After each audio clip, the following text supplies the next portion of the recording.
What's up, people? It's the Nature Girl 30 here, and as you can hear, I still have laryngitis. So, my voice is gonna still be bad no matter what I try to do. So, I'm gonna try to give you a decent review with the amount of voice that I actually have left, and this is my Smackdown review for April 6th. Now, I have to say that I actually did like the beginning of this entire Smackdown, showing how the fact that, John Laurinaitis ended up winning at WrestleMania and actually making a great transition to him being a GM, which means he's going to be a total douche, but he's a heel, so what do you expect? But either or, I really do like the fact that Tay Long came out there. Tay Long said his goodbye, he was going to go. The only thing that bothered me is that he's going to do odd jobs for John Laurinaitis for something personal that they decided to add in there again. This is the third time that I actually saw something personal. For crying out loud, do you have something different to add? I mean, does it have to be a part of somebody's life in order for it to be interesting? Come on. I mean, for crying out loud, Tay Long got grandkids. Yeah, sure. Yeah, you got grandkids, and yeah, the college funding they had, unfortunately, you won't get it after losing the GM or not working for a WWE anymore. I mean, really, I'm really getting tired of these personal storylines being on my screen. Number one, I saw this with Shawn Michaels years ago. Now I'm seeing it with CM Punk, and now I'm seeing it with Tay Long. Come on, guys, you gotta be a little bit more original. I mean, for real, be a little bit more original. But anyway, this wasn't a bad introduction, especially it kind of made like a little bit of a segue to the first match of the night.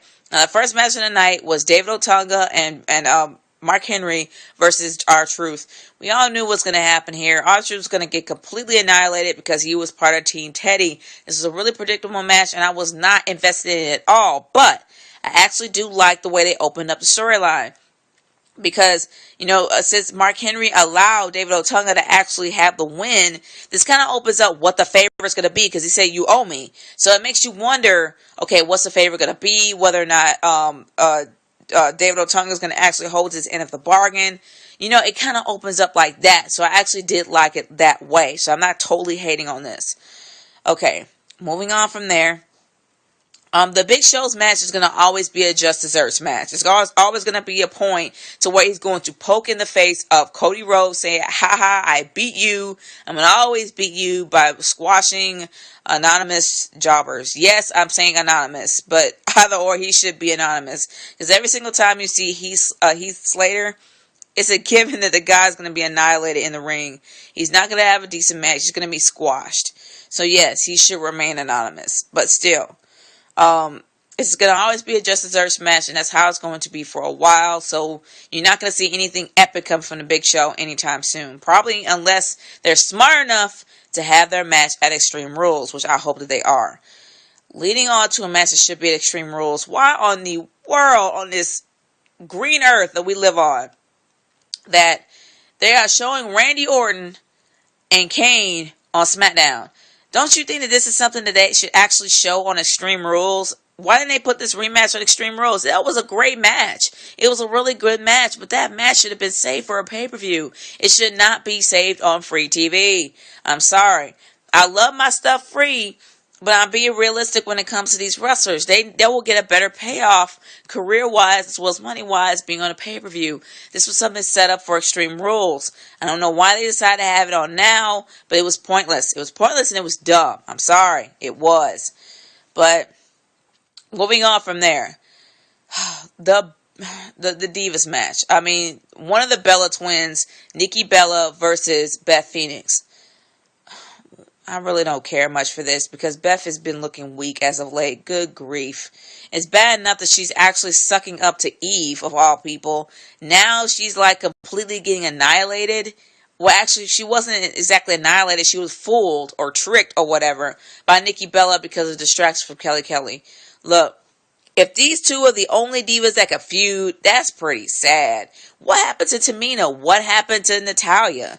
I mean, those are the two people that actually should be feuding with Beth Phoenix right now. Because we're not going to see Karma anymore. She's not going to be coming back, period. And she has every right not to for what she has gone through. God be with you. But we need to have something different coming up. We can't really rely so much on Karma to bring the Divas division back. There are people who are true number one contenders for this belt, and they are completely ignoring them because of sex appeal, which is really, really sad. But unfortunately, what you're gonna do, they just think of them as TNA, and that's pretty much it.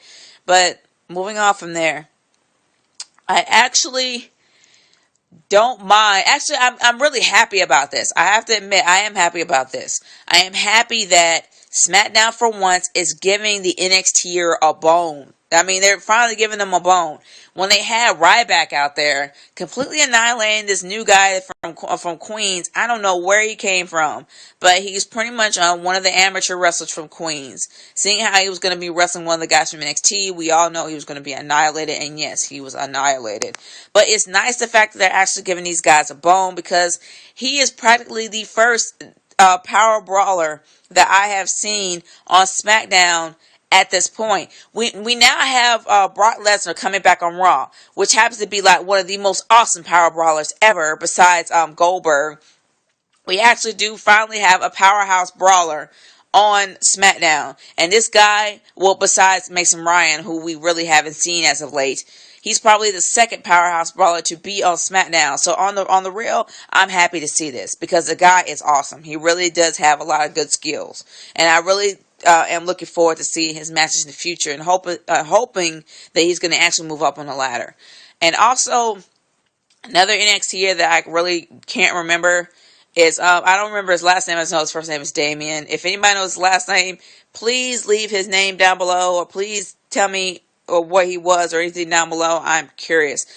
He's kind of like the typical pompous ass that you're going to see coming out, being on the screen saying, oh, I'm better than you. Oh, our philosophy of our planet is going down because of blah, blah, blah. We're celebrating all these pop culture people, blah, blah, blah. Let's be real. This has been done before. And can we say Triple H? Yes. This is how Triple H was at his debut. He was this snotty, hoity-toity, the rich kind of acting guy when he first made his debut. Same thing with this guy, with all the neckerchiefs and whatever you call the ascots, whatever you call. He's actually doing the same thing Triple H did many, many years ago. So this has been done before, but I am looking forward to see what he can bring to the table. I mean, I would actually like to see, what match he's going to be involved in, but honestly, I'm really hoping that he does something different with his character, because it's something we've seen before. And if he actually maintains his gimmick, it's going to probably die out pretty fast. But all in all, I'm just going to go straight to the main event. Now, actually, no.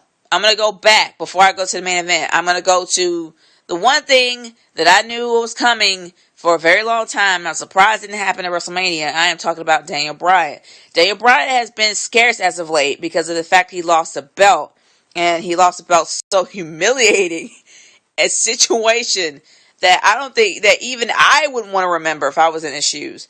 So we kind of knew that this was coming. We knew that he was going to blame AJ for the kiss, because he talked about how he practically beat four guys in the Elimination Chamber, or 3 guys. Either or, he won the Elimination Chamber. He's beaten like the 2 giants in a steel cage match. He has done all this for his title reign, and then he ends up losing after kissing AJ.